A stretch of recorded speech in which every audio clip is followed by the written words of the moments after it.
All right, we got introverts and we got extroverts. Eric, I think I know the answer to this, but which one are you?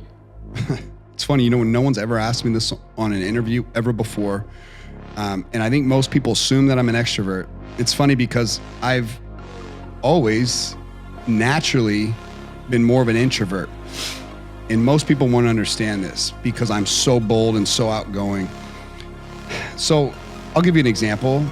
Even at my own events, at my own parties, historically, I'll be sitting in the car before the event, like trying to talk myself into, with my own little strategies now, my own little systems and processes on how to like build myself up to go in. It is not naturally like, oh, this is gonna be fun. I can't wait to be around all these people. No offense, like I'm just not built that way. And sort of the core of me is I'd much rather be at home by myself, quiet. When it comes to any kind of big social gatherings, even dinner with even a few people, like I have to psych myself out.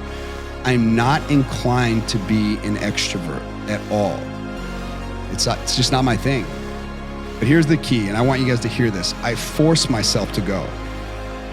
Even at my own events or my own parties, I have to really force myself to want to be there. I have to talk myself into it. I have to pump myself up. I have to find my own systems.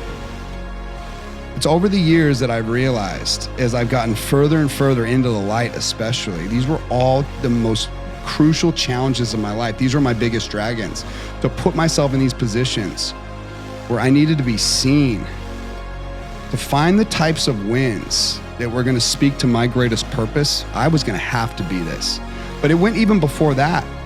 Even back when I was just trying to figure out how to sell things, I had to really figure out how to create some powerful frameworks that completely changed my approach, that really helped sort of a natural introvert like myself reframe the situation and put me in a position of control and power, even though I had that anxiety and stress.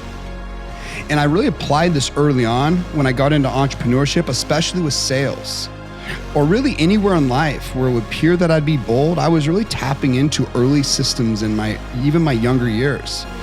Instead of for me walking in the room, making it about me, what I learned to do at an early age was I would shift the entire intention of the anxiety, and I would stop focusing on my nervousness or how out of place I felt. And I decided that if I was gonna be there, I was there to ask questions. I wasn't there to be the life of the party, and that instantly took pressure off me. Like I don't need to be anything.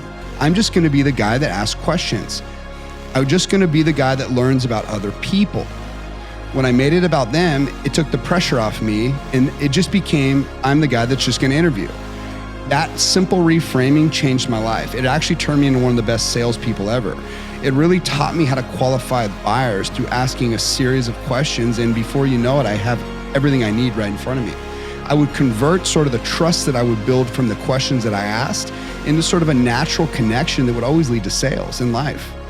But it changed my frequency from nervous to curious. Instead of making it about me, oh my God, I'm nervous, I can't go in here, I'm an introvert, I became an extrovert when I made it about you, and all I know that I'm there to do is find out everything I can about you. It made me a curious person, not a nervous person. So that wave of curiosity is something I learned to trust, and it's a wave that I rode, and it doesn't mean I don't still feel it. It just means if I go in there, I gotta sort of gear myself up that I'm the interviewer, it's not about me, I'm gonna make it about you. And every time I make it about you, I find value, and it makes me valuable. It's just my system that I hacked a long time ago. And I've really sort of outgrown it, I would say, in that like I can quickly pull myself right to my most powerful self without that much sort of self-talk. But these are some of the most effective ways to create value when you have anxiety or pressure. And when it comes to the introvert versus extrovert, I mean, at the end of the day, like these are powerful resources that if they work for me, they can work for you. It's not about you, just like it's not about me. It's about everybody else. And when you make that shift, your whole dynamic changes. You guys, this is such a game changer.